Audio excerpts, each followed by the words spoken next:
what I've discovered is that the rest of the world has become like entertainment, where it is all about networking. I wanted to take advantage of the ups and downs I had encountered as a professional and put that to work for other people who were struggling with their careers, no matter what industry they were in, and seeing if I can do some good.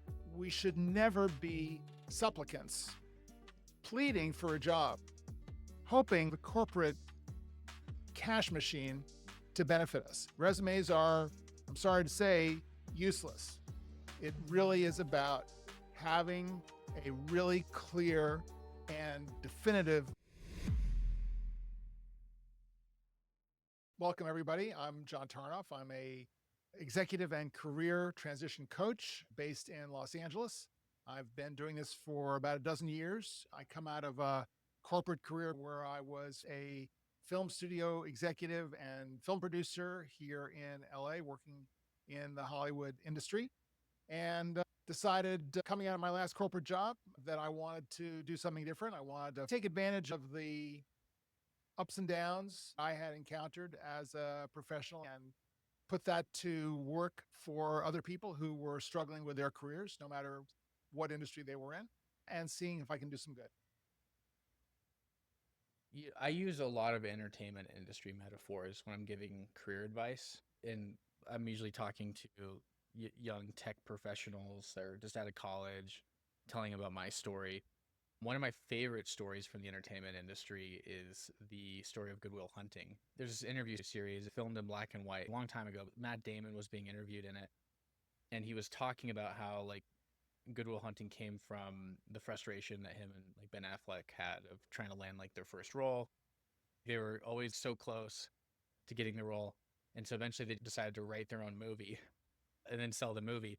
And what Matt said was that this industry isn't designed for you to break in. There's no junior actor program. You must break in. How you break in is totally up to you. I think entertainment's the perfect example of an industry where most of it is networking, and one of the hardest career paths to get into. Can you walk me through your journey as an Sure. entertainment Well, executive? so Yeah. you cut right to the chase, right? Yeah. So that is the idea that there is very little infrastructure around training. I like to dine out on this statistic that I used in my TEDx talk in 2012 around the fact that the industry that I grew up in, incredibly volatile, got fired a lot. I got fired. I like to say I got fired 39% of the time in my career, 7 out of 18 jobs. What I've discovered is that the rest of the world has become like entertainment, where it is all about networking. The job description never really lines up with what the job is really about because hiring managers hate writing job descriptions. I hated that when I had to fill a position. HR would say, "We got to write this job description." The last thing I want to do. I'm really not interested in going 50 resumes submitted through HR recruiters. I want to call my network. It's all about the network. I had a resume, never use it. Uh, I would call someone up and say, "Hey, I hear there's an open position." They would say, "Let me find the person who's in charge. Let me have them get back to you." I get the call back. "Yeah, come in for the interview. Let's talk about this. Do you want me to bring the resume?" "Hey, I bring the resume."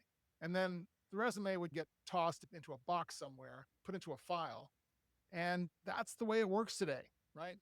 Resumes are, I'm sorry to say, useless. It really is about having a really clear and definitive LinkedIn profile that can explain to people everything about you, what you do, in a way that is clear, definitive, authentic, and is going to give them a sense of who you are before they even meet you. I learned really quick that you don't have to sweat the details on the resume too much. You just have to show enough to be interesting. I started my career in design, which is very similar to entertainment because there's always going to be more applicants than jobs because it's a judgment-based field. I was so frustrated when I first started out because I just felt like I can't seem to break in. I'm doing all the right things, following all the right advice. As soon as I was on the other side of the table, every time there was a job opening, it was someone I knew, like the position. And the following jobs after that first job were always like me following people that I liked working with into the next company. Once I realized that, I'm like, well, if you do a good job at marketing yourself and building your network, a career could be really fun because you could just game it to work with people you like, even if it's at a different company. And at the same time, very discouraging because most of the advice people are getting is to not use that strategy. Not use the marketing and profile strategy? Yeah, I mean, they might be told like, "Hey, you have to have a LinkedIn," but it's very vanilla. Yeah, There's not. It's just a got digital it. version of their resume. Yeah. My philosophy is that you have to make LinkedIn your master resume. Your LinkedIn experience section is your master resume. I can't tell you the number of people who don't get this. Their resume is one document, their experience section is another document. The resume's got all these details. The LinkedIn experience section has no details. Guys, get a clue. Your LinkedIn experience section is the master document. Your submitted resume, your PDF, is going to be a subset of that master resume that you customize for the job at hand. The reference people use is your LinkedIn. So make that the who you are and what you're capable of delivering. One of the things I Yeah, like to do in this podcast is talk about a different industry, which is easy because you come from a different industry than the guests on the show. How would someone trying to break into the entertainment industry write their LinkedIn? right. And Look, what's the strategy it there? doesn't matter what industry you're in Okay. because we're talking about a process. Hmm. We're talking about a process of researching a candidate or for a candidate, researching a company because fit goes both ways. We should never be supplicants pleading for a job, hoping of the corporate cash machine to benefit us. I read these articles about trick questions that interviewers are foisting on candidates. The rationale is I'm really not expecting an answer. I just want to see how your mind works. This arrogance is appalling to me, but we have to be ready for it. We have to be ready to control the application process, the interview process. This goes back to your question, which is how do you structure a viable, effective LinkedIn profile? And I'm not going to tell you anything that you don't already know from looking at a LinkedIn profile. It's really down to three elements. It's down to your headline, your about section, and your experience section. You should also have up to date recommendations and use social proof to whatever extent you can, adding material on your featured section so you can have links to external projects, documents. If you've been expressing yourself in some form, whether it's writing or video, have that on your profile. A strong headline, which is not your job title. Don't hide behind your job title. Don't hide behind your company. Define the 3 or 4, maybe 5 roles that you perform in doing your work. In your about section, make it a mission statement. It's not a bio. It's not a prose version of your resume. It is a expression of who you are, of why you do what you do, and an aspirational statement about where you want to take it. You want to use your about section, and this is crucial, guys. It's got to be your conversation starter. This is how you put your best foot forward to the not just the employers or the recruiters that you want to meet, but anyone you want to be in business with. These are going to be other colleagues, other professionals in your field and in adjacent fields who can kind of get a clue as to what your value is, what you provide, how you can help them. right? And then, as we were saying before, the experience section has to be completely filled in, nuanced. It's not like you've got 2 pages that you've got to cram all this into. You can talk about your successes, but you want to adhere to a fairly standard resume format where you've got your position, you've got your time, you've got the role. Focus on what you delivered versus what you did. So it's not about roles and responsibilities. It's about deliverables, Can, achievements, and successes, as well can as you break up the difference between between deliverables and between role responsibilities. because I think Sure. there's a lot of nuance there Yeah. that people don't understand. So it's great to say I led a team of 40 people charged with driving new business and conducting partnerships. Better to say I led a team of 40 people and here's what we delivered: 5x year over year growth in sales, double the number of partnerships, trimmed our department by 20% without losing headcount. Whatever those accomplishments were that really relate to the kind of work that you want to do. Like you led the team, but what did you do with the team when you got the reins to all these What did you resources? What deliver? did you do? What did you What'd you deliver? deliver? Easy to say what you did. Yeah, Hmm. I supervised all these people to make sure they did their job. And anyone can do that technically Right. on paper. And as you get more experienced in your industry, the expectation is going to be that you need to show that you can do more. Otherwise, they're going to hire someone less experienced than you to do the job. Right? You don't necessarily want to apply back into the same kind of work that you did, particularly if you've done it, if you did it for a while. You want to be aiming higher. You want to be able to say, look, I've got all this experience. Here's what I've learned, and here's what I want to do to get to the next level. This is not a steady state. I want to go higher. Always be aspirational. Your about section can define what you think your most dangerous skill sets, best practices you advocate, and successes you can reference, and then say, armed with all of this, here's what I want to do with it. Here are the issues that are really bedeviling our industry right now. I think there are solutions along this line or that line, or here are some of the problems we're going to need to solve. Let's get into a conversation. Make that about section your call to conversation so you can attract the interest of people who have real problems, are trying to solve them with bringing someone into the organization. You could be a candidate for that. Gets you in the door. When I learned about strategy, there's a thought leader that worked at Stripe named Shreyas Doshi. He said that strategy is mostly just positioning and segmentation problems. If you don't feel like you're breaking through into the market with your product, are you trying to position yourself in a way that doesn't make sense with your offering, like adjusting your positioning? Most bad strategies are trying to be faster or better, but that doesn't really make you different, right? What makes Yeah. you different is what I'm hearing here. My take is that it's not so much positioning and segmentation, but if you don't have your identity locked down, you have to know who you are. You have to know what your product is and what differentiates that product, in this case, you, the candidate, from other products. Because guess what? For most of us, other people can do the job, right? Other people that are applying to this job can easily do the job.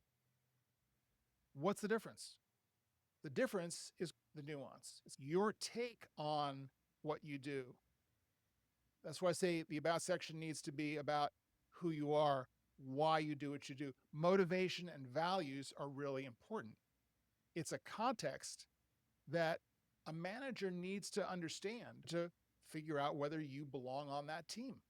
Do you resonate with the company's mission, with the team's mission, with the other people who are on the team? Not that that team, hopefully, is going to be in lockstep with one point of view. A smart manager is going to hope for and populate, cast that team with a range of people with experiences, points of view, and backgrounds that are going to create some kind of harmony and disharmony. Success is going to come from conflict. It's not going to come from everything being hunky-dory and and peaceful all the time. I like what you said about casting. This goes back to George Clooney trying to break in. He was frustrated and didn't start getting roles until he started realizing, what is this producer trying to get out of this role? And Yeah, asked better clarifying questions that helped his audition. He's already acting like like he's already been cast, and he's trying to solve their problem yeah, in the audition. right. So I'll give you another angle on the casting story and how it Yeah. applies for all of us in the interview process. Years and years ago, I remember having a conversation with an actor about this. I said, it's got to be really difficult to go in on auditions and get rejected all the time because, how many shows you book versus the number that you went out and auditioned on. I used to have a real problem with this. It used to be very debilitating. I used to get really depressed at the end of the day when I would go to these auditions and they would kind of do the thank you very much, and I knew that I didn't get the role. He said, but I finally came to the conclusion that I was actually being of service as an actor going out on auditions. My goal was not to get the part. My goal was to present an option, a set of choices that the actor could make in bringing that part to life. And that if I didn't get the part, I had at the very least given them a clear no around this particular way to go. I knew every time I go in on an audition, I'm helping them get clearer on what that role is and what kind of actor they want to play the part. So I always feel like I'm a part of the process. And my attitude is always positive because I'm not really there to land the part. I'm there to help them figure out what's best for their film or TV show. Where that applies for all of us who go out on job interviews is to recognize that we're doing the same thing, right? We are helping that hiring manager decide what it is that they want. When you publish a job description, you have no idea what you really want for the most part. It's a shot in the dark. Taking this attitude, this constructive attitude, is that if you go into a job interview hoping that you're going to get this job, you're sending the wrong signal. You're sending the signal that you're desperate. The signal that you want to send is, let's make friends. I'm a professional, you're a professional. Let's figure out if this is a fit. If it's not a fit, I'm fine with that because I'm only looking for a fit. If we're friends, maybe you have a better sense now that we've had this conversation about what I can do. You may have an idea for me. You may have someone else you want to introduce me to. You may have another job in this company that's coming up that I might be suited for. Let's focus on that. A job interview as a networking opportunity. No, I'm just processing that because there's so many parallels to the actual trying to find the target market. The concept of product market fit is anybody listening to this has been part of a business that will do whatever it takes to get the sale, even if it's not a good fit. You just need to get the numbers. When you get that one client that is not a fit for the vision of your company, you have to give unnecessary attention and customer support because they don't fit. It requires all of this extra work, and you are just hoping one day that they'll cancel, but you continue to provide service. Like, why would you ever want to work for a company if you find out, like, oh no, like, you're not looking for someone like me? Like, it's better we just cut this off right now. Like, they're like, a lot of the job interview advice and coaching is, how do you act so bland that you don't raise any red flags? I might work at like big corporations where they just want someone to crank out work, but if you want a fulfilling career, fit is so important. The trick I used for my interviews when I was just starting out and getting those first few jobs really hard because you didn't have a track record was like, this is a podcast. This is a podcast. Just treat it like a podcast. Like, you're just coming to answer their questions. And that was very helpful for me to find out, like, oh, actually, I have pulled myself out of the interview process because I'm like, oh, actually, I don't like this person at all. Instead of trying to be someone you're not, I think that's better than the usual dating metaphor of, okay, you're not supposed to be too transparent because you're trying to get into a relationship. I think that's a bad metaphor. You're a professional, and the goal is to discuss like your points of view about this problem and find out if there's any blatant misalignment as soon as possible so you could save everyone's time. I was involved in the hiring process for a new design director. A good manager isn't just trying to make sure that everyone is going to get along. You're trying to optimize for no conflict, right? I've intentionally recommended candidates that I know will cause friction Mhm. in the team.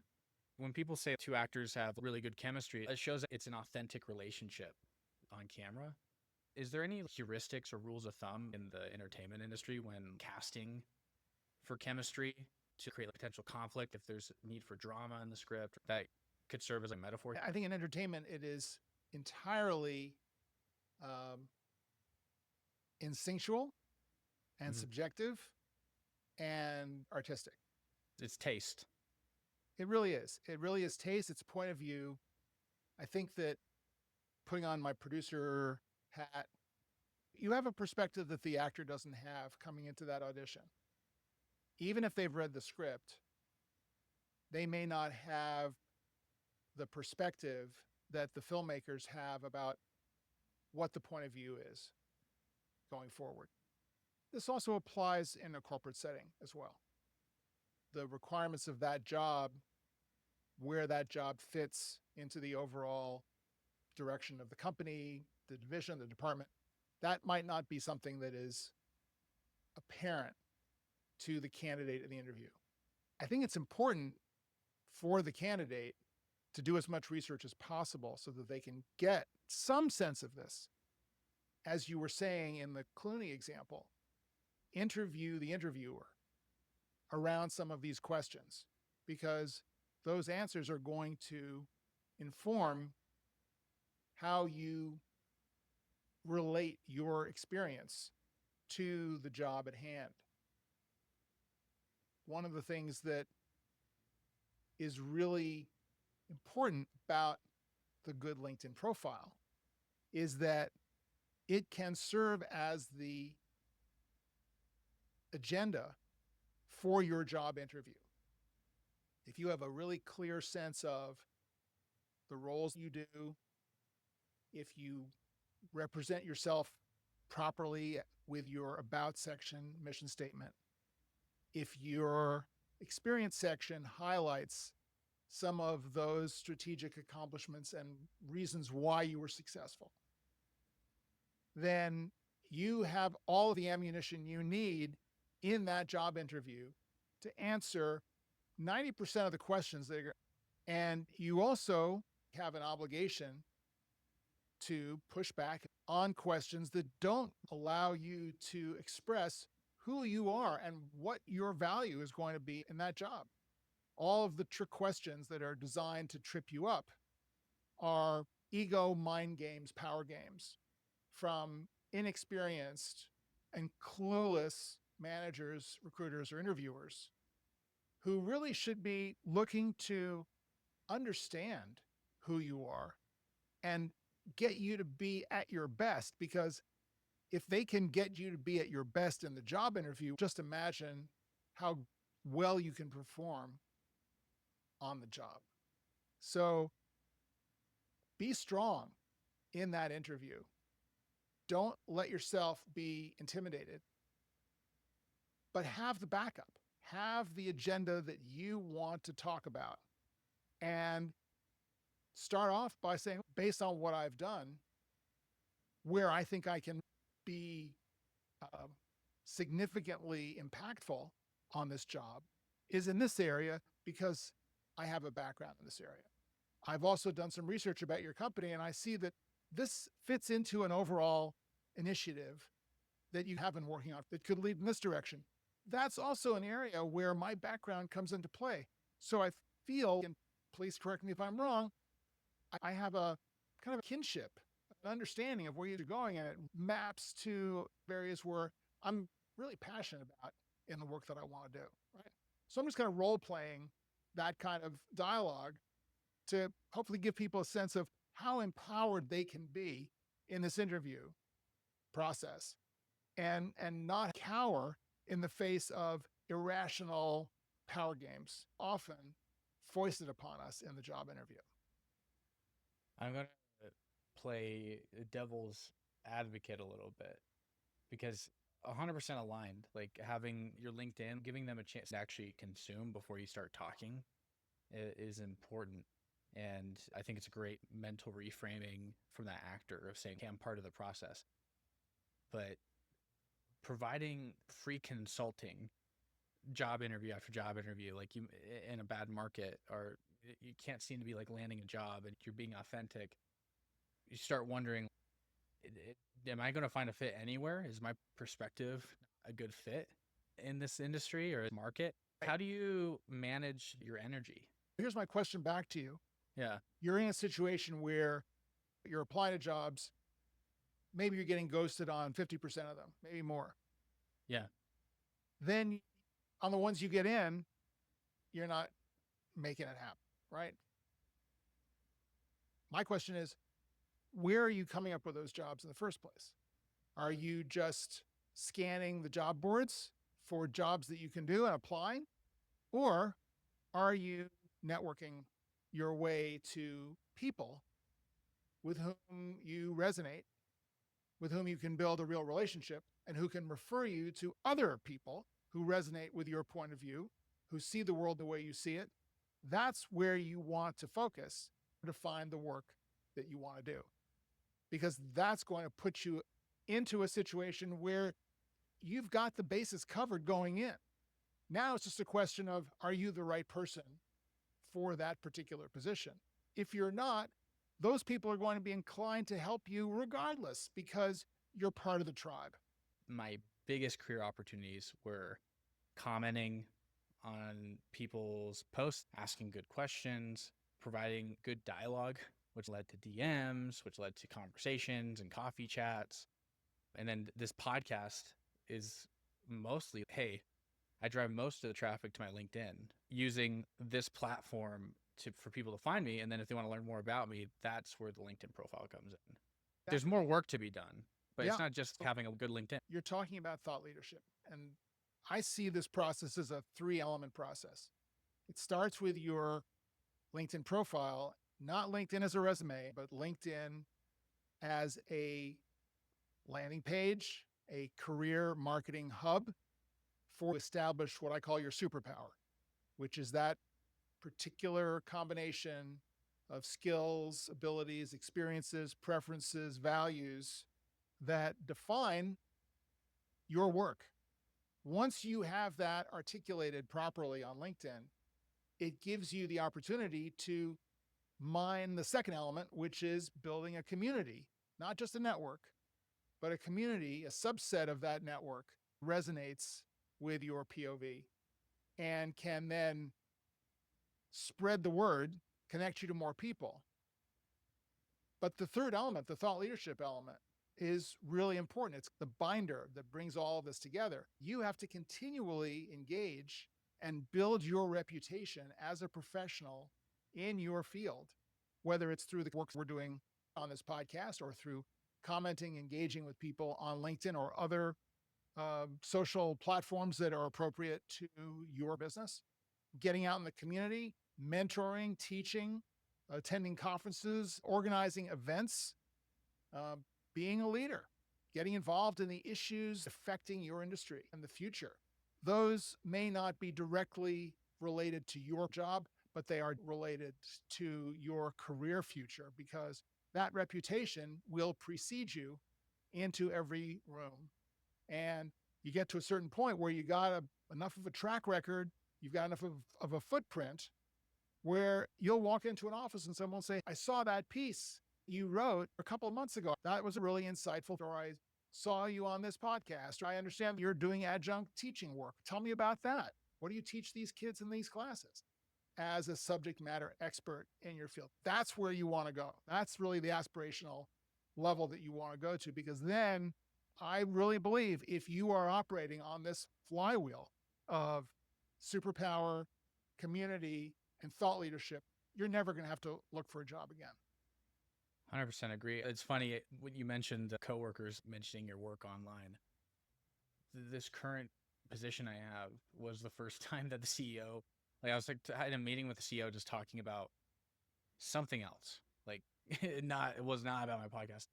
And he's like, you don't need to show me this deck. I've seen clips of your podcast on LinkedIn. Just give me the summary. I already know Right. how you think and talk. Yeah. And You're that was, pre-sold. I got a short cut. Like, I didn't have to prove myself with a nice slide Yep. deck. I could just jump into the conversation. Like Yep. you already trusted me. Yeah. That took I us mean, 6 years of investment, yeah, but worth it it. takes time, but it's an investment in the rest of your career.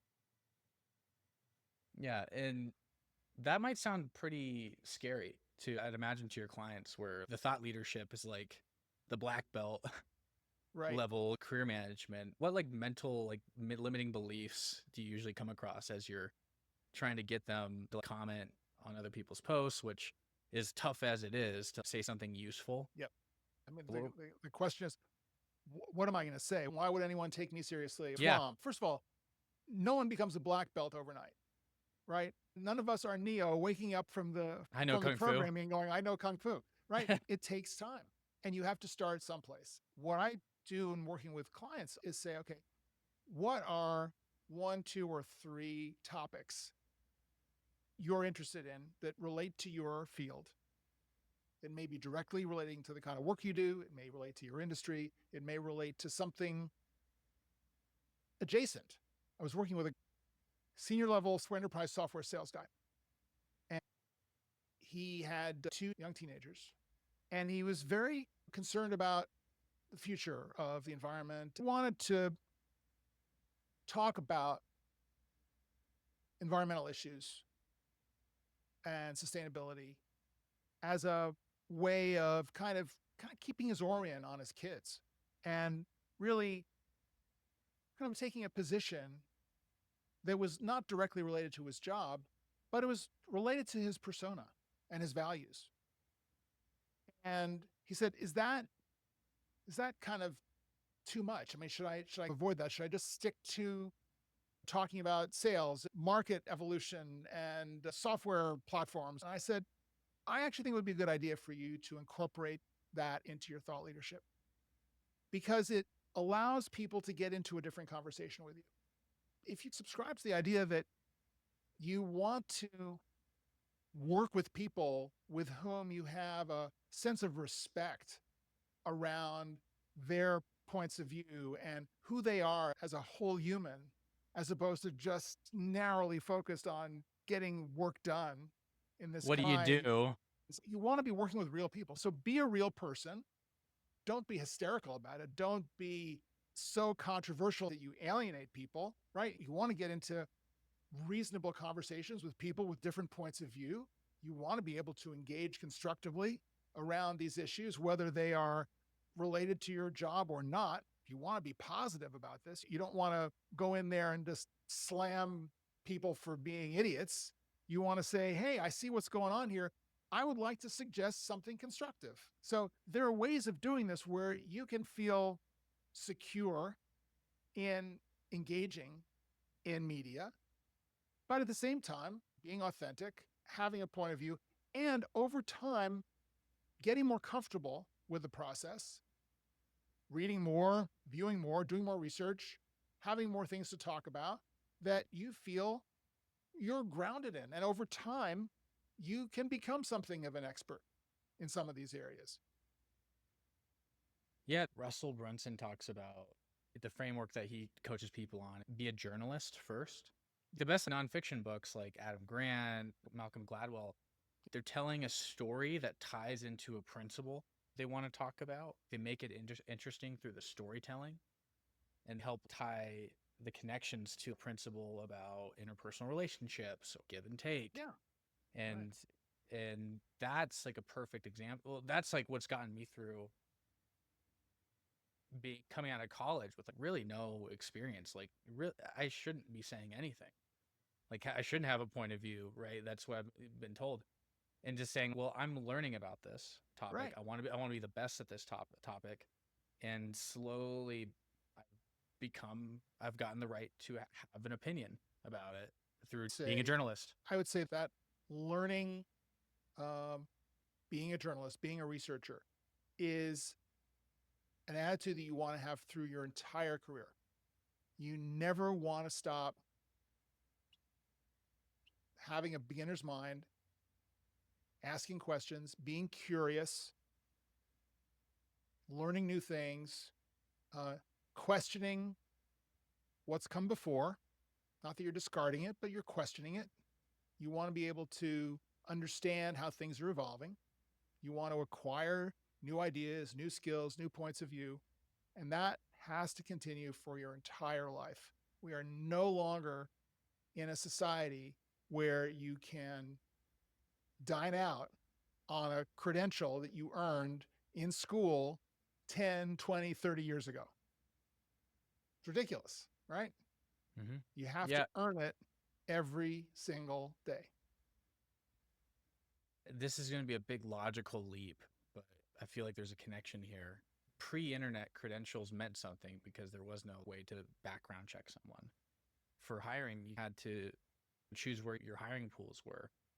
And now I've had multiple experiences working with people who've worked at like very like marquee companies and being disappointed by the experience because it's, oh, I worked for Meta, I worked for Google, and then being so disappointed by the performance. They get fired really quick and being disillusioned with the credential or just the association with a big brand. And I feel like more and more in the age of AI, this is the big logical leap, but maybe there's something here. More than ever, the merit of your idea and the actual thinking that goes into your work is going to matter more because anybody could pretend to be smart now. LinkedIn has AI to write your profile for you. Everyone has the ability to sound smart. How do you break through the noise of being authentic and actually having sustenance to what you have to offer to a role? I don't think we're at a time yet where AI is going to do a better job than we can of writing our profile or writing our resume. And at the end of the day, I think what this is going to be pushing us towards in order to be effective is more real human to human engagement and interaction. And I think one of the things that I've had to wrestle with about AI as a thought leader in my field is if I publish a post and I had some Gen AI platform write it, all someone has to do is copy paste it into an AI detector. And if it was 50 or more % written by AI, I'm discredited. Right? So I need to be very careful and double down on being more original, more nuanced, smarter, more relevant. It's a challenge for all of us when AI comes in to kind of monopolize the middle ground, right? Monopolize the mediocrity. This has been going on in tech for years, right? I mean, when Photoshop came out, people were going nuts. Oh my God, artists are going to be completely put out of work. Well, no, it's a tool. And AI is a tool, it's a brush. So we have to learn how to use it, but we have to control it. And that's the attitude that I'm taking towards using it. I'm enjoying using it, but I'm not letting it speak for me. Yeah, I think that's a good point. It's not your spokesperson. When Gen AI started showing promise, that's when I really ramped up content production. I made the mistake of not doing effective enough editorial because I'm like, oh, I could do like posts every day. I could do a ton of videos, tons of clips. If anyone looked at my profile for the last year and a half, I had a post every day. Most of it was clips, so calm down to the haters. It's like it was me talking in the clips. It wasn't like my face being generated talking. It's so it was mostly clips, but there were the taglines, the copy with it. sometimes just sounded too polished. And what I noticed is some of the best thought leaders, they don't post every day. Like 37 Singles, which Jason Fried or David Hannemeyer Hansen are perfect examples. They don't post all the time. And there's a lot of kind of roughness. I wouldn't say roughness, like a patina to their Mm-hmm. prose. Like when they write, like you could tell they wrote it, and it feels Yeah. like a rich experience. That led to me actually posting less. And when I do post, it means something. It's like an event when it happens, because in a world where anybody could just post every day using like Gen AI, like quality is going to matter more. And you could argue in the entertainment industry, it's like you could tell like what a good, well-crafted movie is now, because there's going to be so much like even more mass-produced bullshit. People have been arguing about formulas in entertainment forever, right? And the ones that work are the ones that have enough originality injected into them to really drive the quality versus just doing the same old formula. And I think it's true across the board. And it doesn't mean you have to like completely reinvent the wheel, right? Some of the best films, Avatar is basically Dances with Wolves in Space. It's the concept of like a creative remix of Yeah. the original concept, because the formula's there for a reason. It resonates, the hero's journey stuff, but taking an original point of view on that same framework is where the creative quality comes in. Same thing, like you could say you're a designer, you might have to copy other people's LinkedIn's for a little bit to get inspiration and develop your own taste. But eventually it's okay, I really like what this person's doing with this LinkedIn, or I like their strategy on LinkedIn. I'm going to take one thing that I really like and make it my own. Yeah. And that's where you start developing your taste. I mean, that's how I developed my own taste, where my LinkedIn is an asset. I'm like very terrified of the idea of LinkedIn disappearing one day because I've invested so much into it. John, do you feel like there is anything that hasn't been that should be said before we sign off? And how can people find your work? Well, the one thing I would like to remind people about, I think we've touched on some of that here in the conversation, is that for your career to really take off, you want to be focused on building relationships, not on focusing on job applications and open positions. That your network, your community is what's going to really ensure your career viability and sustainability. So if you are fortunate enough to be in a job right now and you are not spending at least an hour a week reaching out to your connections, finding out what's going on with them, sharing information, making introductions, doing all sorts of giving activities to and within your community, you are de-investing in your career longevity. When your next layoff happens, you will be caught short because you will not have the goodwill and the relationships established in that community to support you. So it's a warning, but it's also an encouragement. If you're interested in learning more about me and the way I work with people, LinkedIn is the best place to find me. I'm the only John Tarnoff that I know of on LinkedIn, so it's an easy search. You can also find me on my website, johntarnoff.com. Thank you so much for coming on the show and providing a really original take on something that could easily be seen as, oh, well, yeah, I've read the blog posts and stuff like that. But there's so much more to LinkedIn. When you really thrive on LinkedIn, to me, it's when you have your own point of view, because then the algorithm brings the right people to you. Totally agree. You have a good one. Pleasure, Caden. Thanks so much for having me on. Appreciate it. Hey, listener, thanks again for listening to The Way of Product. As we power down today's session on the fusion of creativity and technology, let's solidify the energy you've gotten from our dialogue today. If you've gleaned insights or strategies that could turbocharge your projects, I have a small but powerful ask. Swing by the platform where you're hearing this and leave a review. Think of it as your digital high five to us. It's a fuel that propels this content to more creative technologists like you, amplifying the impact of the shared knowledge. So, until our next interview, keep pioneering and pushing the envelope. Thanks again for lending your ears and your imagination to our community. Catch you on the next download.